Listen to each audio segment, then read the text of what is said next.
দেখুন, মধ্যপ্রাচ্য কিন্তু যুদ্ধের দ্বিতীয় পর্যায়ে চলে গেছে। আমরা যদি দেখি যে ইরান এই পর্যায়ে কি করতে পারে।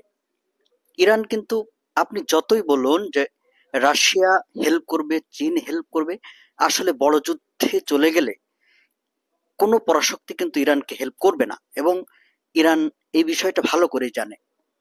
তারা জেনেই কিন্তু তারা যুদ্ধের ময়দানে টিকে আছে। আজকে দেখুন, যুক্তরাষ্ট্র যখন হামলা চালিয়েছে, তখন যে পরিস্থিতি হওয়ার কথা ছিল, চীন রাশিয়ার যে সাড়া দেওয়ার কথা ছিল, সেই পরিমাণ সাড়া কিন্তু ইরান পায়নি। এই অবস্থায় ইরানকে সিদ্ধান্ত নিতেই হচ্ছে যে তারা একাই যুদ্ধ চালিয়ে যাবে। এখন যুক্তরাষ্ট্রের হামলার পর পরিস্থিতি কোন দিকে গড়াতে পারে?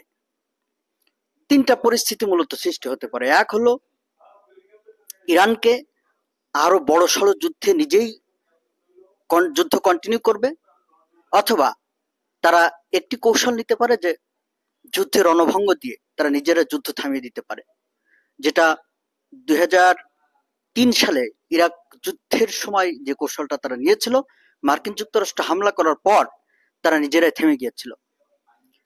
আরেকটা পরিস্থিতি হতে পারে যে যুক্তরাষ্ট্র যদি যুদ্ধে আর না জড়ায়, তাহলে আলাপ আলোচনার মাধ্যমে যুদ্ধ পরিস্থিতি থেমে যেতে পারে।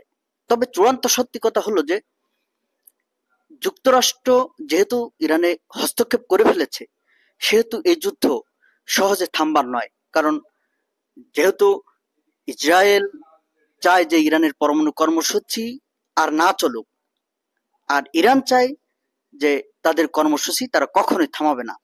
এই অবস্থার দিকে চিন্তা করলে দেখা যায় যে এই যুদ্ধ একটা দীর্ঘায়িত যুদ্ধ হতে যাচ্ছে।